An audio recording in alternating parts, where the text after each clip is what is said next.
अपने दृष्टि से जिसको न्याय मानता हूं उसको स्थापित करके दिखाऊं। आगे वो कहते हैं, अपने अधिकारों के लिए लड़ना और उनकी रक्षा करने के लिए हमेशा प्रयत्नशील रहना, यह दुनिया का सबसे खराब स्वार्थ है। अपने अधिकारों के लिए लड़ना और सतत उनकी रक्षा करने के लिए प्रयत्नशील रहना, यह सबसे खराब स्वार्थ है। तो मैं स्वार्थी होकर जीवित नहीं रहना चाहता।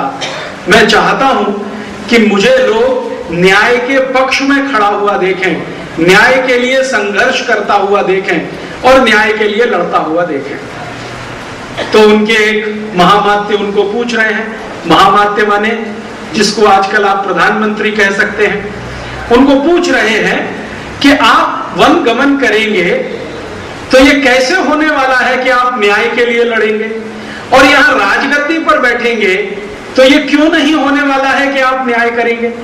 ऐसा कैसे होने वाला है कि आप वन में जाएंगे तभी न्याय के लिए। तब राम कह रहे हैं कि देखो, हमारे जो वन है इनकी हालत बड़ी खराब है। कहानी सुना रहे हैं, वो कह रहे हैं कि इनकी हालत बहुत खराब है। क्या है? इन वनों में बड़े बड़े ऋषि मुनि तपस्या करने के लिए आते हैं, लेकिन राक्षस जाति के कुछ लोग उनको विघ्न डालते हैं, वो उनकी तपस्या पूरी नहीं होने देते। बहुत सारे ऋषि मुनि यज्ञ करना चाहते हैं, राक्षस उनको यज्ञ नहीं करने देते, उनके यज्ञ में विघ्न डालते हैं, उनकी तपस्या में विघ्न डालते हैं।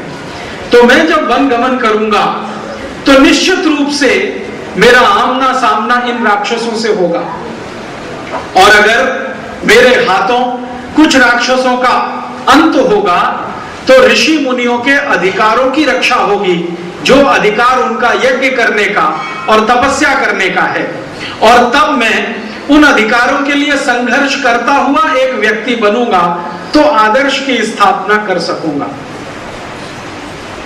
तो उनका महामात्य कहता है कि आप अगर यहां गद्दी पर बैठते हैं, शासन चलाते हैं, तो भी तो यह संभव है। तो उन्होंने कहा कि अगर ये यहां गद्दी पर बैठकर शासन चलाने से संभव होता तो मेरे पिताश्री ने इन सब राक्षसों का संहार कर दिया होता।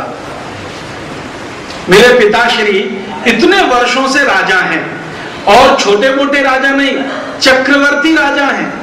तो मेरे पिताश्री इतने वर्षों से हैं, फिर भी राक्षस इन ऋषि मुनियों को परेशान कर रहे हैं। और ये बात बहुत अच्छे से समझ में तब आती है जब विश्वामित्र, जो उस जमाने के बहुत महान ऋषियों में एक हैं, वो आते हैं दशरथ के पास राम को मांगने के लिए कि भाई अपना पुत्र दे दो, जरा मुझे अपना यज्ञ संपन्न कराना है, और राक्षस जो विघ्न डाल रहे हैं उनका अंत करवाना है। तो राम कह रहे हैं कि अगर मेरे पिता में ऐसा तेजस्विता होती तो इन राक्षसों को तो अब तक समाप्त कर दिया होता। पिता कभी जाते नहीं गद्दी छोड़कर, वो राजमहल में ही रहते हैं, और राक्षसों को मालूम है कि इनकी शक्ति राजमहल तक ही सीमित है, इसलिए वो जंगल में जो मन में आता है वैसा दुर्व्यवहार ऋषियों के साथ करते हैं। तो वो अपने मंत्रिमंडल को संतुष्ट करते हैं कि देखो, मैं जब वन पहुंचूंगा तभी ये संभव है, यहां राजमहल में रहकर संभव नहीं है। तो एक दिन महामात्य फिर, माने एक क्षण के बाद फिर महामात्य कहते हैं कि मुझे ऐसा लगता है कि आप अपनी सेना को आदेश करें। आपकी सेना माने अयोध्या की सेना, आप आदेश करें, ये जंगल में जाएगी और सब राक्षसों का काम तमाम कर डालेगी। तब रामचंद्र जी का दूसरा स्टेटमेंट आप सुनिए, और वो उनकी मर्यादा पुरुषोत्तम होने की छवि को और ऊंचा बनाता है। वो क्या कह रहे हैं? बहुत अच्छी बात वो कह रहे हैं। वो ये कह रहे हैं कि देखो, या महल में रहते हुए मैं शासन करूंगा तो वो शासन सुख और सुविधाओं से पूरा भरा होगा, सुख और सुविधाओं से पूरा भरा होगा। और जब राजा सुख और सुविधाओं में डूबा हुआ हो तो प्रजा के कष्ट का अनुभव नहीं कर सकता। राजा जब सुख और सुविधा में डूबा हुआ हो तो प्रजा के कष्ट का अनुभव नहीं कर सकता। जब राजा उन्हीं कष्टों में डूबता है जिनमें प्रजा डूबी हुई है, तब उसको अंदाजा लगता है कि दुख कितना बड़ा है और समस्या कितनी गंभीर है। वो कह रहे हैं कि यहां मैं रहूंगा, राजगद्दी पर बैठूंगा, अच्छे पलंग पर सोऊंगा, दास दासियां मेरी सेवा में रहेंगे, तो ये सारा सुख सुविधा मुझे दुख का अनुभव नहीं होने देगा। मुझे अगर प्रजा के दुखों का अनुभव करना है तो उनके बीच में जाके उनके ही तरीके से रहना होगा, तब मुझे अंदाजा लगेगा कि मेरे राज्य की प्रजा कितने दुखों का सामना कर रही है। ये दूसरा स्टेटमेंट है जो उनके मर्यादा पुरुषोत्तम होने की छवि को और ऊंचा कर देता है। पहली बात कि दूसरों के अधिकारों के लिए लड़ना और उसके लिए संघर्ष करना यही न्याय है। अपने अधिकारों की रक्षा करने के लिए प्रयत्नशील होना दुनिया का सबसे खराब स्वार्थ है।